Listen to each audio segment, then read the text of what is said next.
Este es un mensaje del pastor John MacArthur, traducido y predicado en español para el mundo de habla hispana. Nos encontramos de nuevo en Romanos capítulo 1, en esta noche para nuestro estudio de la palabra de Dios, y estamos viendo los primeros 7 versículos. De nuevo, conforme examinamos una introducción muy importante del libro, pasamos algo de tiempo, un poco más de tiempo en esta introducción, porque realmente pensamos que establece el tono de lo que viene en el resto del epístola. Y de nuevo en esta noche vamos de regreso a estos maravillosos 7 versículos. Permítanme leérselos para tenerlos presentes en nuestra mente en esta noche. Romanos 1, versículo 1. Pablo, siervo de Jesucristo, llamado a ser apóstol, apartado para el Evangelio de Dios, que él había prometido antes por sus profetas en las Santas Escrituras, acerca de su Hijo nuestro Señor Jesucristo, que era del linaje de David según la carne, que fue declarado Hijo de Dios con poder, según el Espíritu de Santidad, por la resurrección de entre los muertos, y por quien recibimos la gracia y el apostolado, para la obediencia a la fe en todas las naciones, por amor de su nombre, entre las cuales estáis también vosotros, llamados a ser de Jesucristo, a todos los que estáis en Roma, amados de Dios, llamados a ser santos, gracia y paz a vosotros, de Dios nuestro Padre y del Señor Jesucristo. ¿Notó usted que esa es una oración? Pablo es famoso por eso. Él escribe, Pablo, en el versículo 1, a todos los que estáis en Roma, versículo 7, y añade prácticamente el Evangelio entero en las frases que están en medio de estas dos frases. Hemos estado estudiando esas frases tan importantes y de nuevo en esta noche veremos este mismo pasaje maravilloso. Hubo un hombre extremadamente rico que poseía vastos tesoros de arte. El hombre tuvo un hijo que era un niño muy ordinario, común y corriente, quien murió en su adolescencia en la oscuridad y tuvo poco impacto en la gente. Él alcanzó una edad, cierta edad en su vida, y murió de una manera más bien inesperada como joven. El padre lloró por la muerte del hijo mucho. Pocos meses después de la muerte de su hijo, el padre también murió. Y dejó esta riqueza increíble que se encontraba invertida en tesoros de arte. Dejó un testamento y dijo que todo debía ser subastado. Y algo que fue bastante extraño en el testamento fue que el padre estipuló que una pintura en particular debía ser subastada primero, y era una pintura de su hijo que fue realizada por un artista a quien nadie realmente conocía. Entonces, la persona que estuvo a cargo de la subasta, de acuerdo con el testamento, hizo exactamente lo que tenía que ser hecho, y en primer lugar, a la gran multitud que se había congregado, les presentó esta pintura del hijo más bien oscuro del hombre rico, y comenzó ahí la subasta. Nadie conocía al hijo, nadie conocía al artista. Realmente a nadie le importaba el niño. Pasó mucho tiempo sin que ninguna subasta se presentara, y finalmente un hombre de edad, de color, que había sido un siervo en la casa del hombre rico, tomó un paso hacia adelante y dijo que a él le gustaría hacer una oferta de $1 por el retrato del hijo a quien él amaba tanto.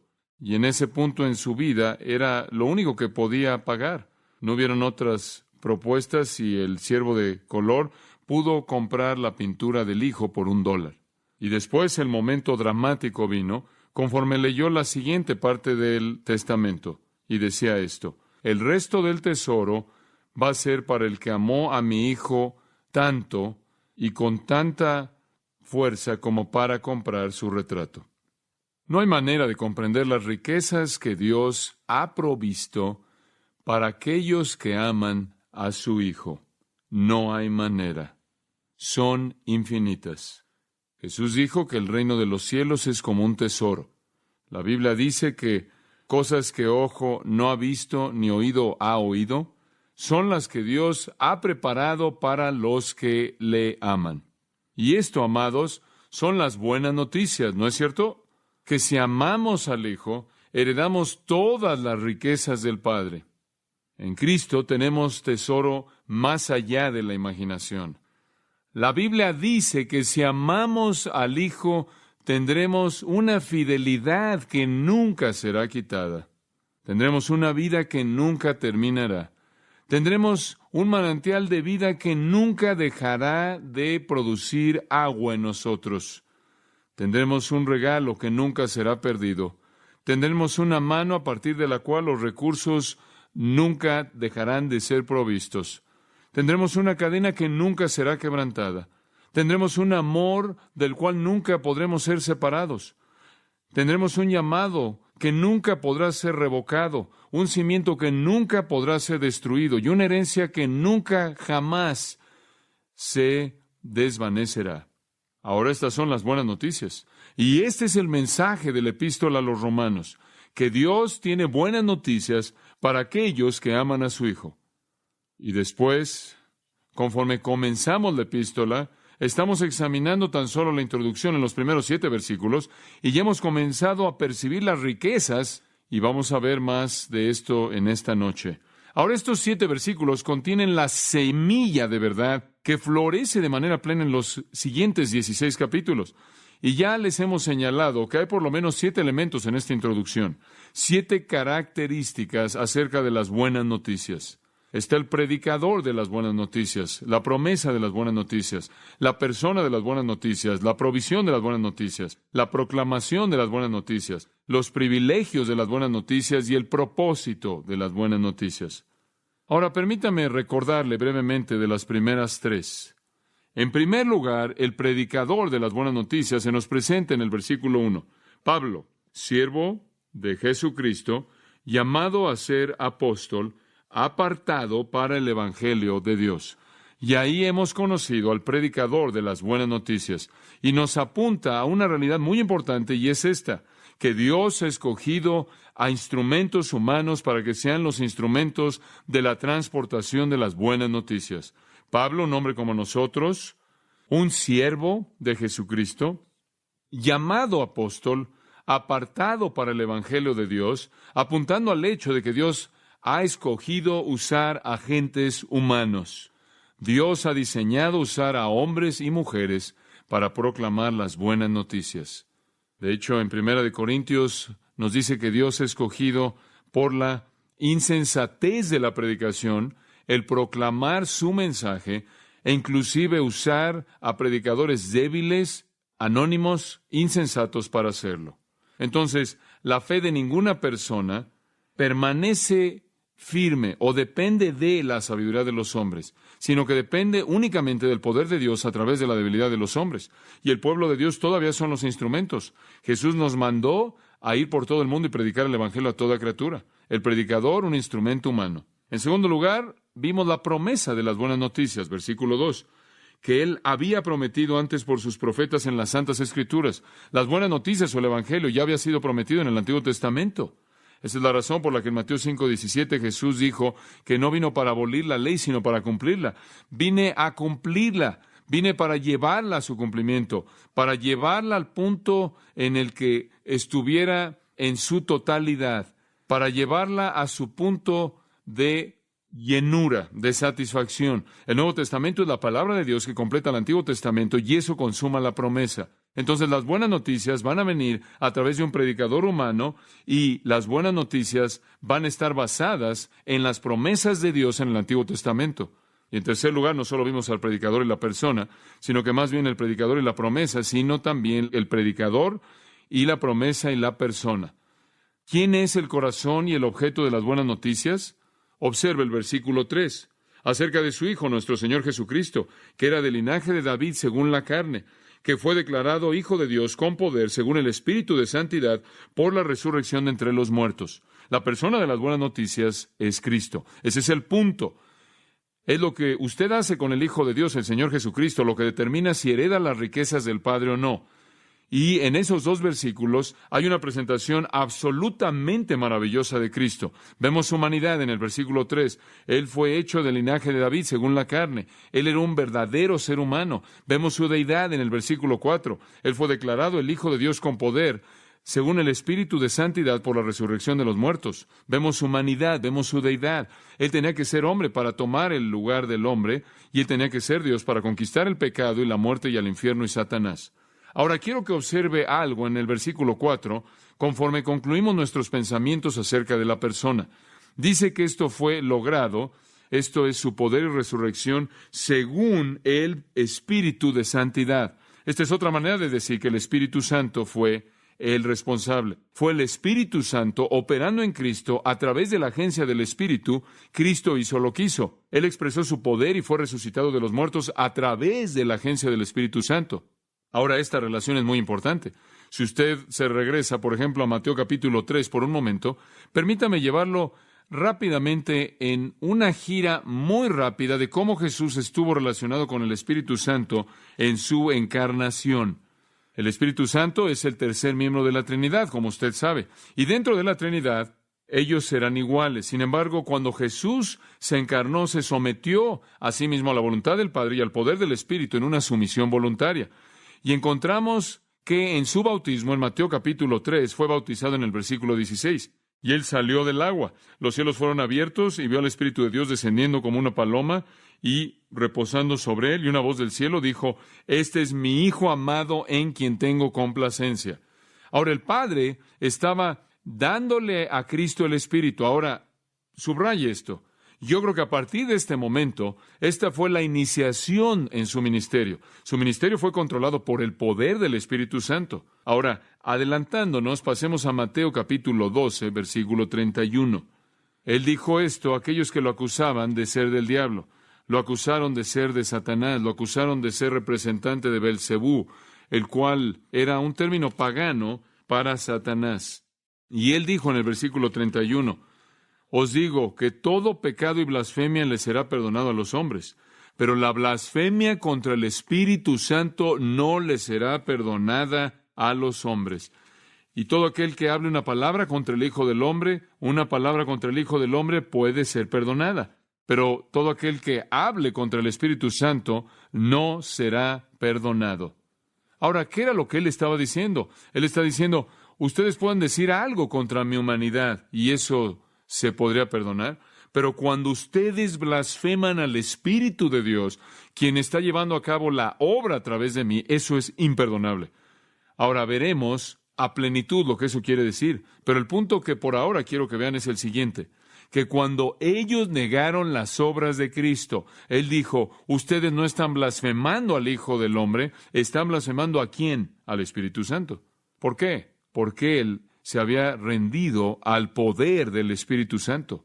Y cuando ellos blasfemaron sus obras, estaban blasfemando al Espíritu, porque era el Espíritu operando a través de Él. Y entonces usted tiene, tan solo en esta introducción, en esa pequeña frase, no solo un entendimiento de la humanidad de Cristo y la deidad de Cristo, sino también su relación con el Espíritu Santo. Una de las categorías más maravillosas de todas las categorías teológicas. Bueno, escuche lo que dice en Lucas 4:1. Jesús, lleno del Espíritu Santo, volvió del Jordán. Después de su bautismo, Él salió de ese lugar lleno del Espíritu Santo. Juan 3:34 dice lo siguiente: Pues Dios no da el Espíritu por medida. El Padre ama al Hijo y todas las cosas ha entregado en su mano. Cuando Dios le dio al Hijo el Espíritu, Él le dio a Él el Espíritu sin medida. En otras palabras, en su plenitud absoluta y total. Ahora, este es un misterio. Jesús es Dios. Él es uno con el Padre y uno con el Espíritu. La Trinidad es una. Sin embargo, son tres personas de manera distintiva. Pero en una maravilla de la encarnación hubo algún tipo de separación. El Hijo se sometió voluntariamente e hizo únicamente la voluntad del Padre y solo a través del poder del Espíritu. Y entonces fue la agencia del Espíritu Santo lo que le capacitó en su humillación voluntaria, fue la agencia del Espíritu Santo la que estaba haciendo la obra a través de él. Y eso le muestra la sumisión total de Cristo. Y cuando en Filipenses dice que él hizo a un lado estas cosas, que tomó forma de siervo y se halló a sí mismo como un hombre y se humilló a sí mismo, realmente quiere decir eso. Él solo hizo lo que el Padre le mostró que hiciera y solo en el poder del Espíritu. Una sumisión bastante significativa para alguien que es totalmente Dios y lo ha sido y lo será por toda la eternidad. Entonces fue el Espíritu el que lo capacitó en su resurrección. Dice usted, ¿por qué es eso importante? Es importante porque nos indica que la Trinidad, que Dios mismo está involucrado en la vida y en la muerte y en la resurrección de Cristo. Y la afirmación más grande de quién fue Jesús y quién dijo ser fue que Dios mismo lo resucitó de los muertos a través de la capacitación que el Espíritu Santo proveyó. Entonces Cristo es el Dios hombre, totalmente Dios y totalmente hombre. Y eso es indicado de manera clara en que Dios mismo lo resucitó de los muertos a través de la agencia del Espíritu Santo. Esas son buenas noticias. Él vino para identificarse con nosotros. Él vino para ser un hombre como nosotros somos hombres, para sufrir, para entender la función de la vida humana. Pero al mismo tiempo Él fue Dios y venció por el poder del Espíritu y resucitó de los muertos.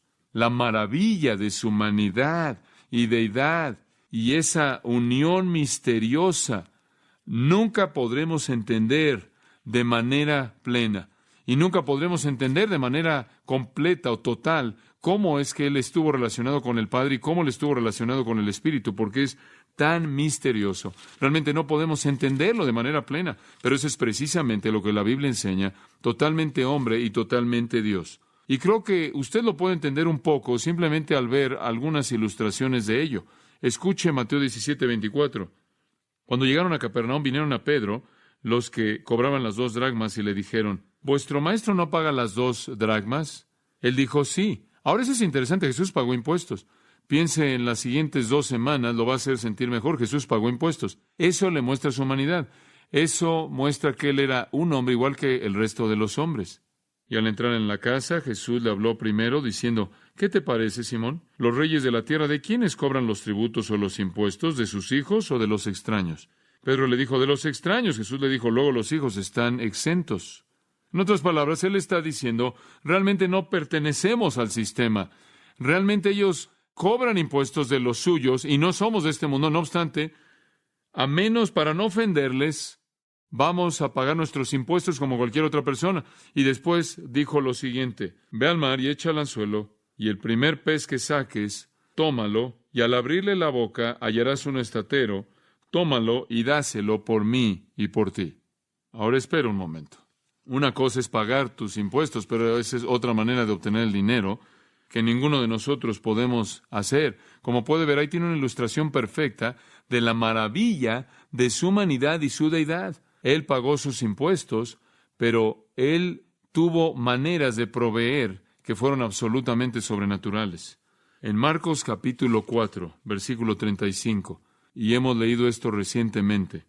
Aquel día, cuando llegó la noche, les dijo, pasemos al otro lado.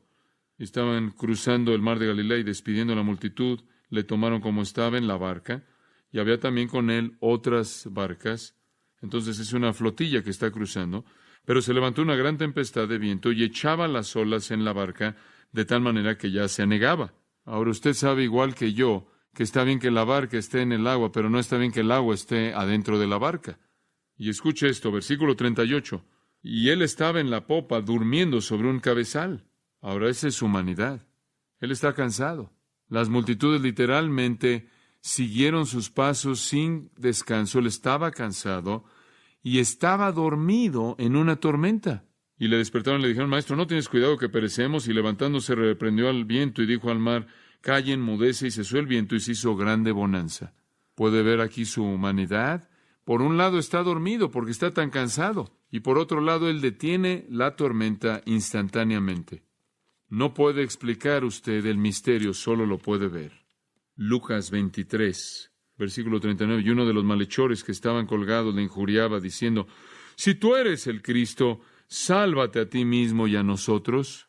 Respondiendo el otro le reprendió diciendo, ¿ni aún temes tú a Dios estando en la misma condenación? Nosotros a la verdad justamente padecemos porque recibimos lo que merecieron nuestros hechos, mas ningún mal hizo. Ahí vemos su humanidad. Era una víctima, de manera cruel, clavado a una cruz, con una manta de sangre y moscas, humillado. Le escupieron, se burlaron de él, vieron su desnudez. Y dijo a Jesús: acuérdate de mí cuando vengas en tu reino. Entonces Jesús le dijo: de cierto te digo que hoy estarás conmigo en el paraíso. Esa es su deidad. Y ve esta mezcla a lo largo de su vida entera, esta combinación.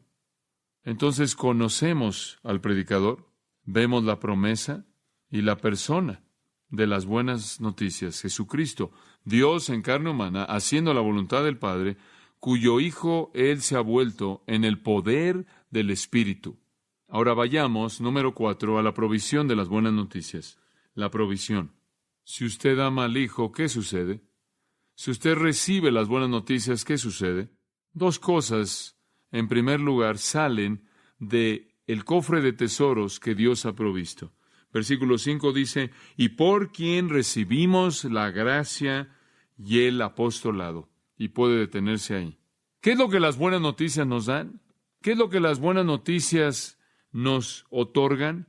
¿Cuál es el tesoro que heredamos cuando vamos al Hijo? Primero, gracia. Segundo, apostolado. Primero, observe esto: conversión. Segundo, vocación. Primero, ser llamado. Segundo, ser enviado. Primero, veamos la gracia. Recibimos gracia. ¿Qué quieres decir, Pablo? Bueno, existe la posibilidad de que él quiso decir la gracia del apostolado. Eso es posible.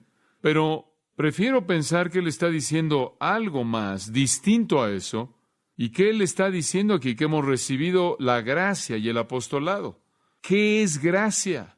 Es favor inmerecido, favor que no ganamos. Las buenas noticias son que la salvación es por gracia. Efesios 2, 8 y 9 dice: porque por gracia sois salvos por medio de la fe, y esto no de vosotros, pues es don de Dios, no por obras, para que nadie se gloríe.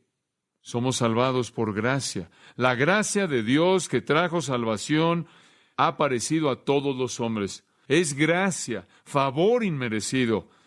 La buena voluntad, la misericordia, la bondad de Dios concede esto como un regalo, y todo lo que hacemos es responder al creer. Un bebé respira porque se le da una nalgada. Y entramos al reino de Dios y recibimos el regalo de vida de Él, porque con soberanía divina Él nos golpea y comenzamos a respirar espiritualmente. Si estamos vivos es debido a que su aliento ha sido exhalado en nosotros. Somos nacidos de arriba. No hay lugar para la autorrecomendación, para el autorreconocimiento. No hay lugar para el mérito humano. No somos salvados por obras. De hecho, en Romanos esto será desarrollado en el capítulo 3 para que usted nunca lo pueda pasar por alto. En Romanos 3, versículo 24 dice: somos justificados gratuitamente por su gracia. Versículo 27, ¿dónde está pues la jactancia? Está excluida. ¿Por qué ley u obras? Ninguna, sino por la ley de la fe. Creemos si Dios muestra su gracia. En Romanos capítulo 5, él va a desarrollar eso más en los versículos 20 y 21, y habla de cómo en donde el pecado abundó, la gracia abundó mucho más. La misericordia sin causa, la bondad sin merecerlo. Entonces la salvación no vino por confirmación, la salvación no viene por comunión, no viene por bautismo, no viene por membresía de la iglesia, no viene por asistir a la iglesia, no viene por tratar de guardar los 10 mandamientos o tratar de vivir el sermón del monte. No viene por ser generoso, no viene por creer que hay un Dios o que hay un Cristo, no viene simplemente por ser moral y respetable, no viene ni siquiera por decir ser cristiano. Viene cuando recibimos por fe el regalo de gracia. Por cierto, el infierno va a estar lleno de gente como la que acabo de describir, que piensa que tiene la salvación en el objeto equivocado. Y entonces Pablo dice: recibimos gracia. Esta es la primera provisión del Evangelio que usted no tiene que ganarse. No podría si quisiera. Es imposible, ya que por las obras de la ley ningún ser humano será justificado. El doctor Barnhouse tuvo una buena palabra. Él dijo esto: el amor que ve hacia arriba es adoración, el amor que ve hacia afuera es afecto, y el amor que se inclina es gracia. Y Dios se ha inclinado para darnos la gracia que no merecemos. El santo moribundo Paciano dijo lo siguiente: La gracia es lo único que nos puede hacer como Dios. Yo puedo ser arrastrado a lo largo del cielo, a lo largo de la tierra y a lo largo del infierno, y aún sería el mismo miserable, pecaminoso, contaminado, a menos de que Dios mismo me limpiara por su gracia. Y vamos a ver mucho más acerca de la gracia. Entonces solo lo voy a dejar ahí, pero es gratis, es un regalo. La primera provisión, gracia. La segunda, apostolado. Y creo que Pablo está expandiendo su pensamiento aquí. Él comienza consigo mismo. Pablo, y ya para cuando llega al versículo 5, él tiene la palabra recibimos. Hemos recibido gracia. Y creo que él incluye a la comunidad creyente. Hemos recibido un cierto tipo de apostolado. Sé que se ve a sí mismo en ese recibimos y ve a los otros apóstoles ahí y aquellos que han trabajado con él. También es posible que él percibe la amplitud de ese término en su contexto más amplio posible. El Evangelio no solo nos trae la gracia de salvación, sino la tarea del apostolado. Y vimos, ¿no es cierto?, nuestro estudio en esta mañana, que significa ser enviado, ser uno enviado. Somos llamados y salvados y fuimos enviados para alcanzar al mundo. Y para Pablo su apostolado era ese apostolado único. De hecho, no había nada más como eso. Estaban los 12, Judas se fue, Matías fue añadido, eso mantuvo a los 12 intactos, y más adelante Pablo apareció en la escena como un abortivo nacido fuera de temporada, un apóstol igual de genuino que los otros, que envió a Cristo personalmente después de la resurrección. Sin embargo, ahí había una identidad única en su apostolado, y creo que él percibía eso. Pero él también reconoció que todos nosotros estamos incluidos en el concepto de ser enviados. Usted recuerda que en Hebreos 3:1 llama al Señor Jesús un apóstol. Él fue enviado del Padre. Entonces, en el sentido más amplio, yo creo que el término se refiere a cualquier mensajero del Evangelio. El comentarista William Hendrickson está de acuerdo con eso. Él dice, cualquier persona que esté en una misión espiritual, cualquiera que en esa capacidad representa al que lo envía, cualquier persona que trae el mensaje de salvación es en un sentido un apóstol. Pero por favor no se confunda, no somos iguales a los apóstoles del Nuevo Testamento. Ellos fueron únicos para su propia época. Pero usted descubre conforme estudia, y hemos visto en las lecciones pasadas, entonces no vamos a profundizar en el punto, vimos que hubieron muchos que fueron enviados. Por ejemplo, en Romanos 16:7 dice, saluda a Andrónico y Junias. ¿Alguna vez ha oído usted de ellos? ¿Sabe algo de ellos? No, yo no.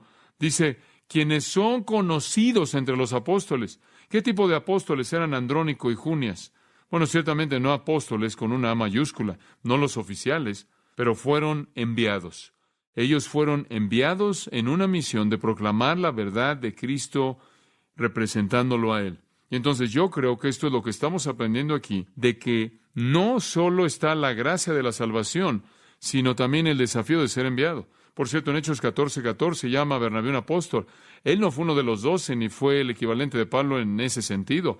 Y esto lo vemos a lo largo de las Escrituras. Tiene el término apóstol siendo ampliado y ampliado en muchos textos, de tal manera que no lo podemos confinar únicamente a ciertos individuos específicos. Ahora, permítame ver si puedo dar una ilustración para ayudarle.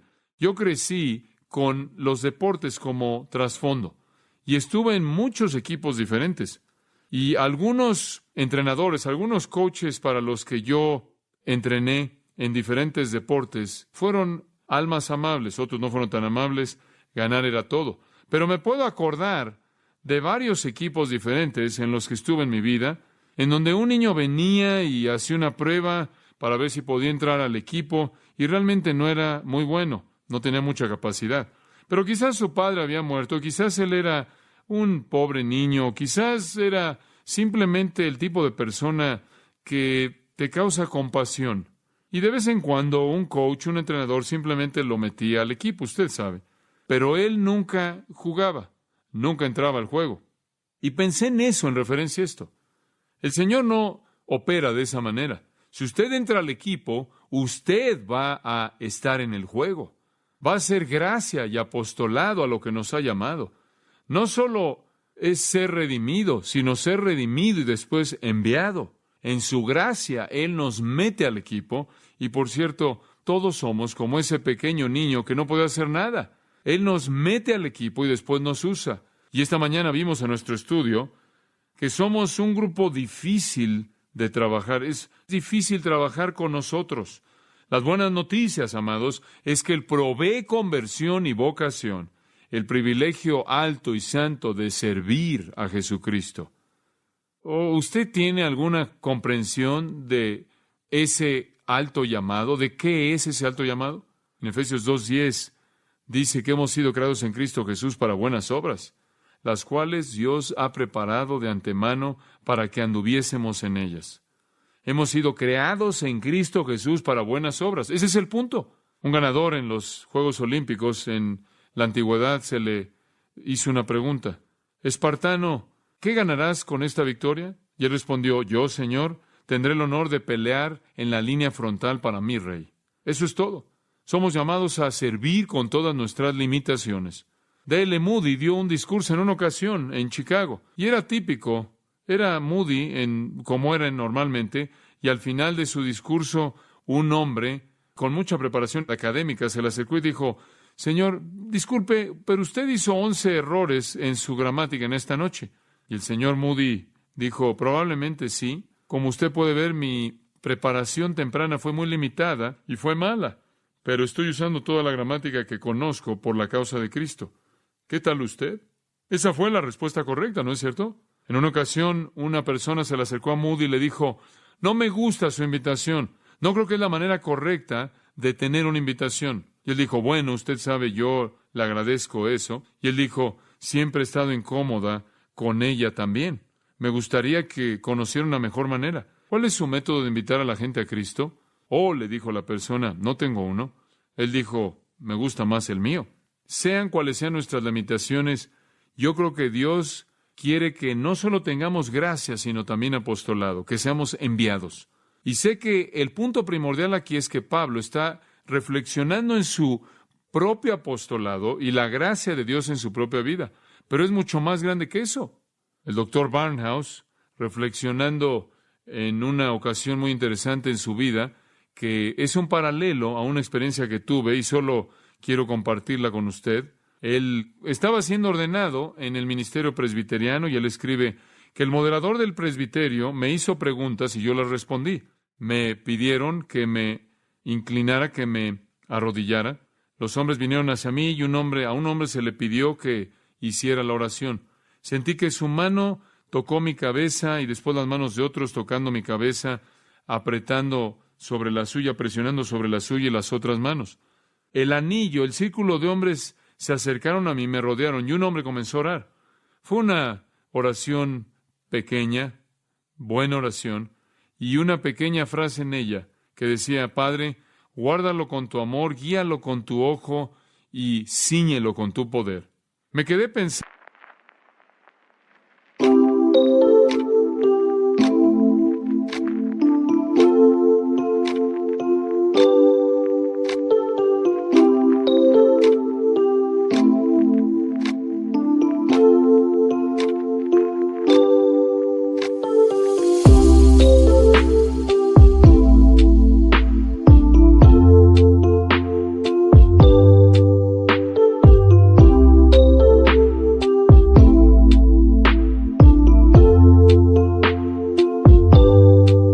En esos tres verbos, guarda, guía y ciñe.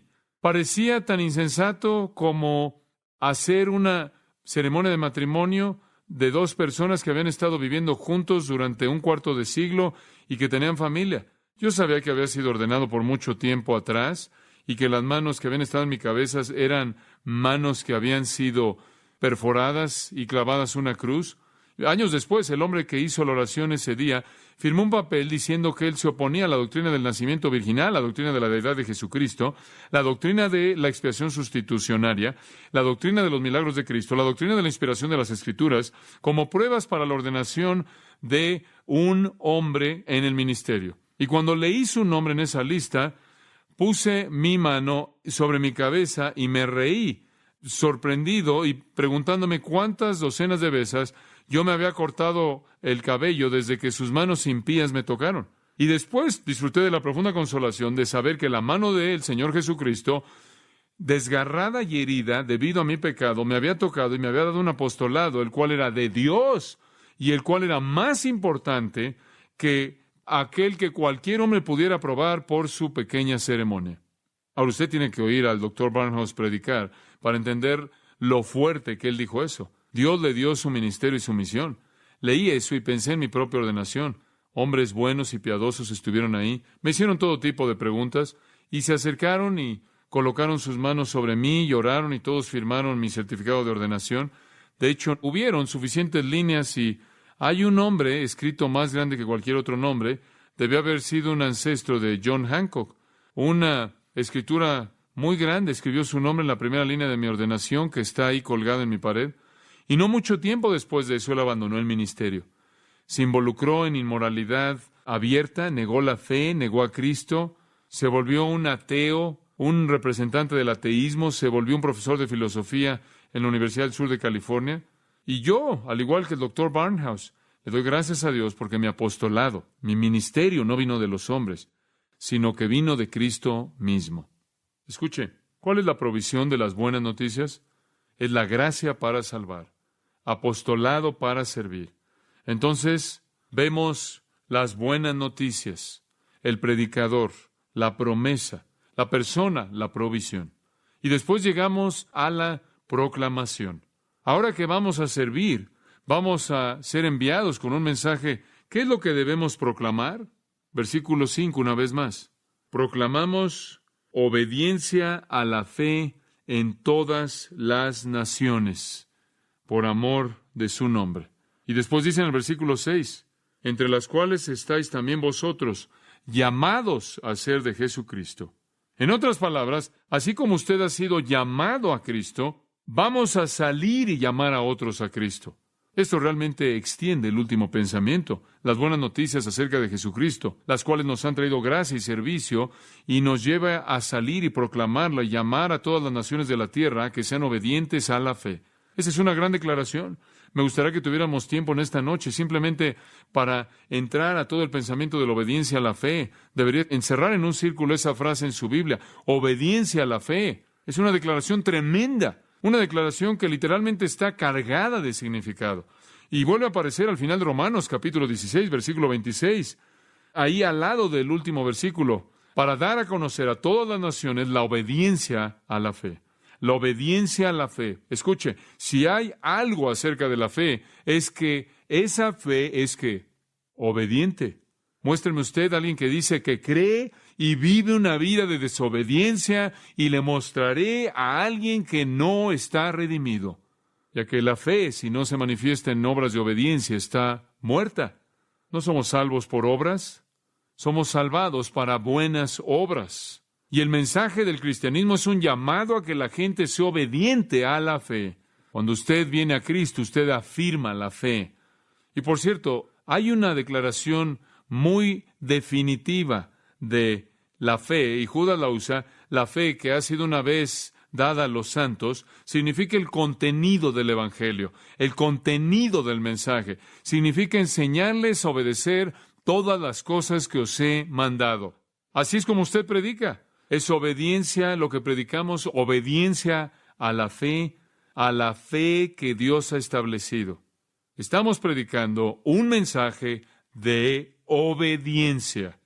Y tristemente no es el mensaje que la gente está oyendo el día de hoy. Debemos llamar a la gente a la fe, pero fe que obedece es la única fe genuina. La gente dice que cree y vive la vida de desobediencia. Mientan y la verdad no está en ellos. La gente que realmente cree, obedecerá. Y entonces, el diseño de nuestro apostolado, el diseño del apostolado de Pablo, consistía en traer a todas las naciones a la obediencia a la fe. Y la fe es más que tan solo creer en Jesús, es la fe. Es todo lo que nuestra fe involucra, la fe una vez dada a los santos. Si usted quiere saber lo que la fe realmente es el contenido completo de la palabra de Dios revelada. Llamamos a la gente a obedecer. Ahora escúchame, no es fe más obediencia lo que equivale a salvación. No, es una fe obediente lo que equivale a la salvación. La verdadera fe es verificada en la obediencia. Esa es la razón por la que la Biblia constantemente dice que Jesús es Señor, que Jesús es Señor, que Jesús es Señor, porque eso demanda obediencia sumisa. No hay fe sin obediencia. Tiene que haber obediencia para que la fe sea genuina. Observe, por un momento, una buena ilustración ahí en Romanos capítulo 1, versículo 8. Versículo 8. Primeramente doy gracias a mi Dios mediante Jesucristo con respecto a todos vosotros, de que vuestra fe se divulga por todo el mundo. ¿Cómo? ¿Cómo es que su fe se divulgaba en todo el mundo? Capítulo 16, versículo 19. 16-19. Porque vuestra obediencia ha venido a ser notoria a todos. Al principio es su fe lo que se divulga y al final es su obediencia lo que se divulga. ¿Por qué? Porque una debe existir.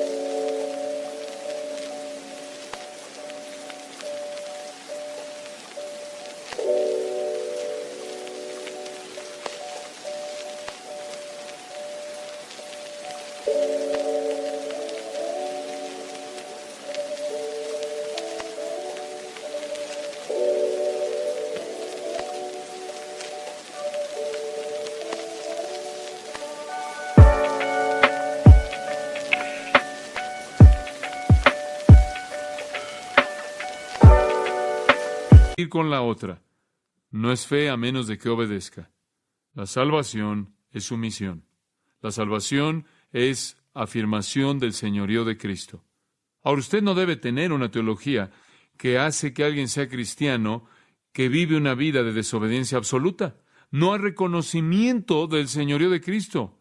Si confesares con tu boca, Romanos 10, 9 y 10, Jesús como Señor, y eso significa obediencia a su señorío, serás salvo. Esa es la verdadera esencia de lo cual la salvación es producida. Y dice Pedro, sepa pues ciertísimamente la casa de Israel, que Dios ha hecho al mismo Jesús a quien crucificasteis, Señor y Cristo. Y Jesús le dijo a los fariseos en Mateo 5, no me importa lo que creen, por la manera en la que ustedes viven niegan la salvación. Una fe sin obediencia es una fe que no salva a nadie. Es apilarse en el camino espacioso que lleva a la destrucción. Eso es lo que es.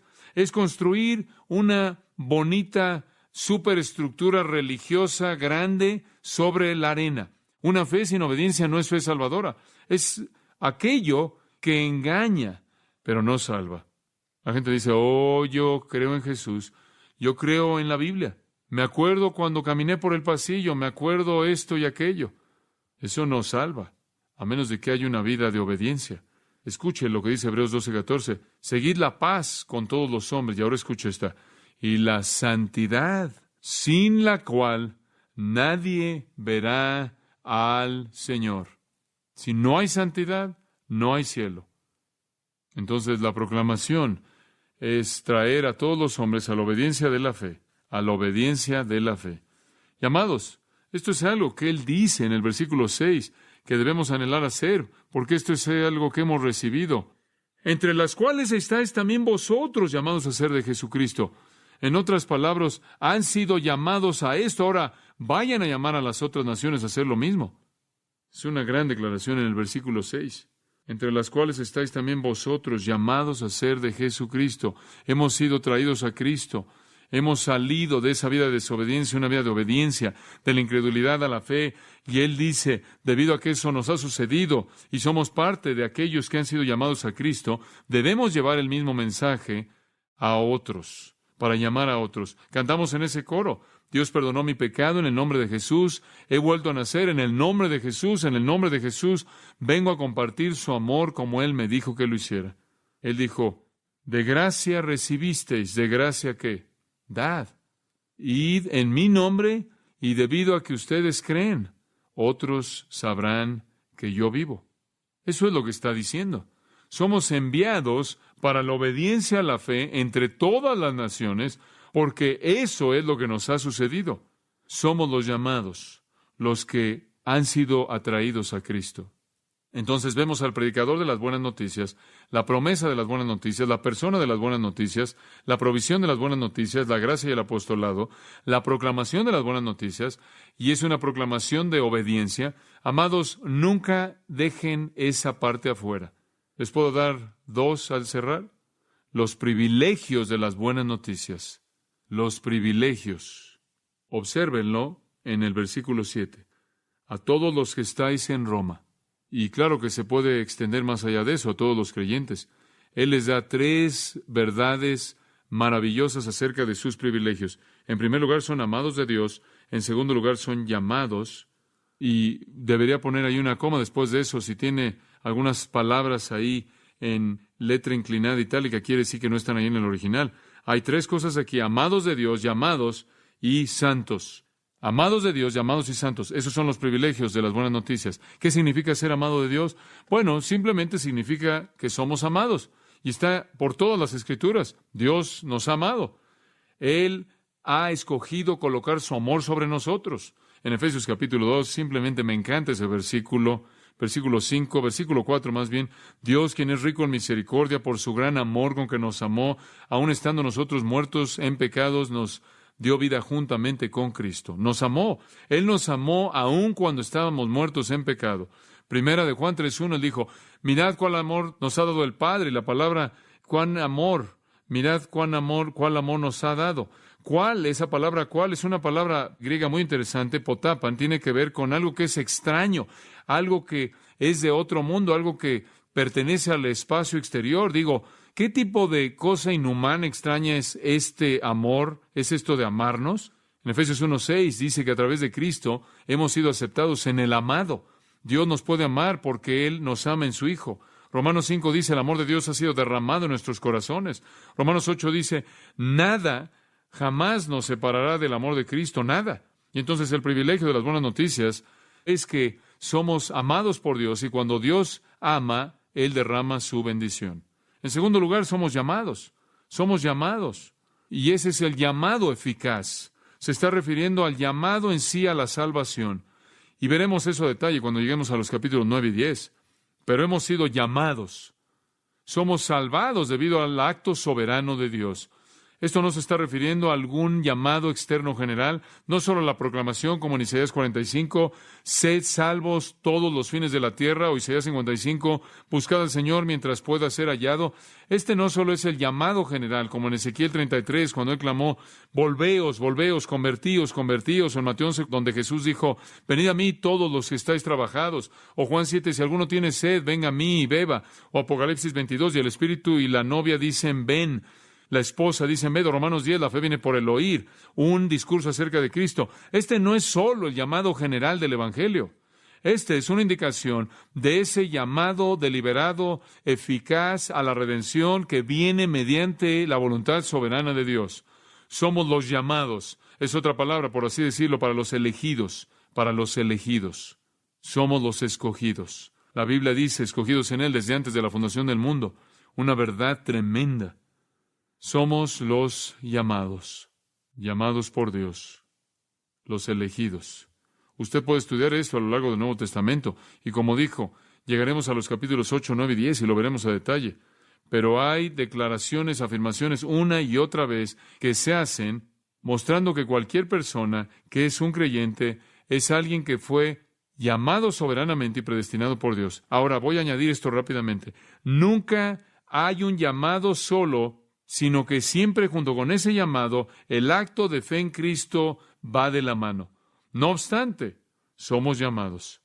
Desde nuestro punto de vista, venimos a Cristo como un acto de nuestra voluntad. Pero desde el punto de vista de Dios, fue determinado desde antes de que el mundo comenzara y nos llamó a sí mismo. Es una verdad maravillosa. Y veremos cómo se desarrolla conforme avanzamos en la epístola. Entonces somos los amados y somos los llamados. Y escuche el tercero, somos santos. Somos santos. Usted dice, usted no me conoce muy bien. Oh, pero lo conozco lo suficiente como para saber que si usted es cristiano, usted es un santo. ¿Sabe lo que significa? Un santo, hagios, un santo. Debido a ser amado por Dios, debido a que ha sido llamado, usted es un santo. Ha sido hecho santo. ¿Qué significa? Ha sido apartado. apartar, apartado del mundo a Dios. En el Antiguo Testamento tenían muchas cosas que eran apartadas.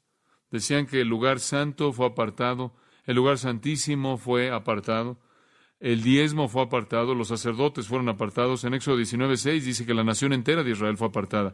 En otras palabras, todas esas cosas eran santas. El lugar santo, el lugar santísimo, el diezmo, los diezmos, los sacerdotes, la nación, todas eran santas para el Señor. En otras palabras, fueron apartadas para Dios. En el Nuevo Testamento no tenemos ya eso.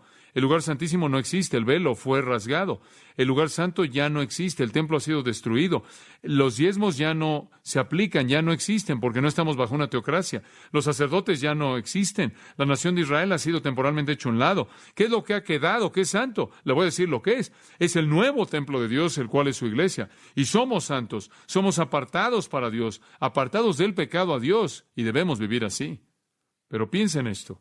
Los privilegios, ser amado por Dios, ser llamado desde antes de que el mundo comenzara para ser su hijo y ser apartado del pecado para sí mismo, separado para Él. Oh, es apropiado que para ese tipo de personas se encuentre la bendición en el versículo 7. Gracia y paz a vosotros de Dios nuestro Padre y del Señor Jesucristo. ¿Sabe algo? Las únicas personas que jamás pudieran recibir una bendición así serán aquellos que son amados por Dios, llamados de Dios y hechos santos por Dios. Somos los únicos que pueden recibir su gracia y los únicos que pueden experimentar su paz. Gracia y después paz. Ahora escuche conforme concluimos. Finalmente, después de todos los otros puntos que hemos visto, quiero darle el propósito de las buenas noticias, el último punto. Hemos estudiado todos, excepto el propósito, y se encuentra al final del versículo 5. ¿Por qué predica el predicador? ¿Por qué fue hecha la promesa? ¿Por qué vino la persona? ¿Por qué hemos recibido la provisión del Evangelio? ¿Por qué hemos experimentado la responsabilidad de la proclamación?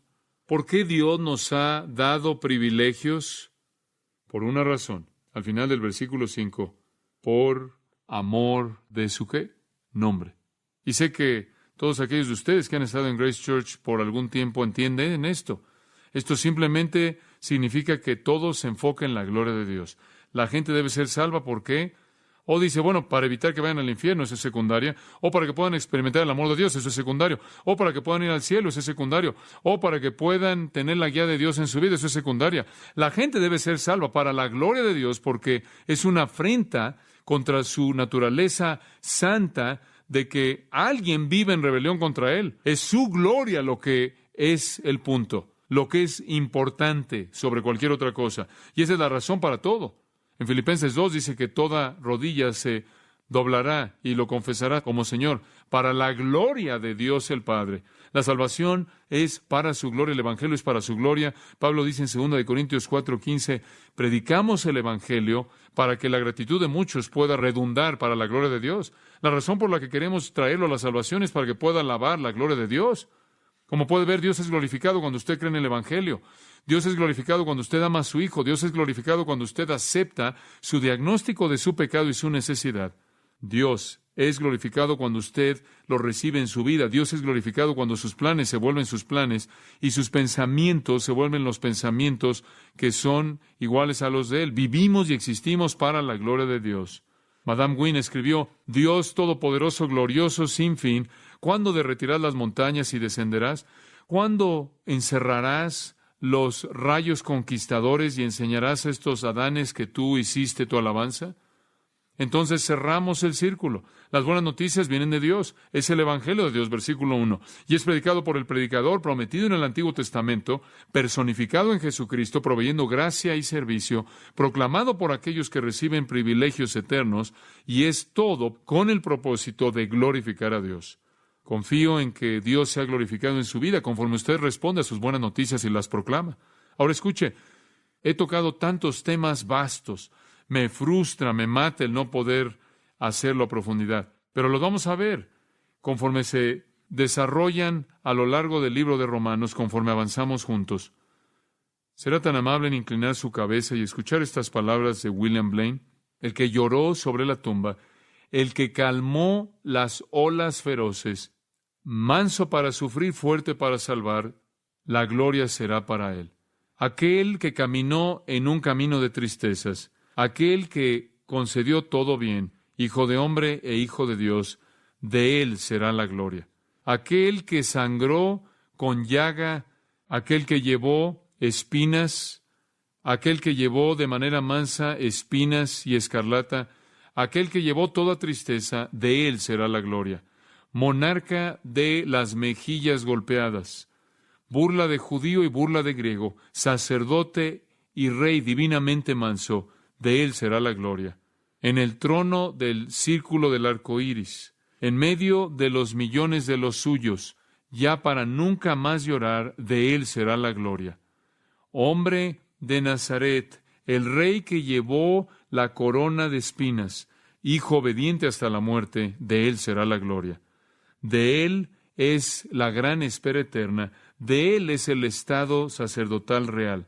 A él el Padre lo hizo grande, de él es la gloria. Él que murió para liberarnos, él que vive y nos ama inclusive a mí, él quien viene, a quien veré, solo Jesús, solo él, de él será la gloria. Y Padre, sabemos que ese es el corazón de Pablo y el mensaje del libro. Ayúdanos a verlo con claridad para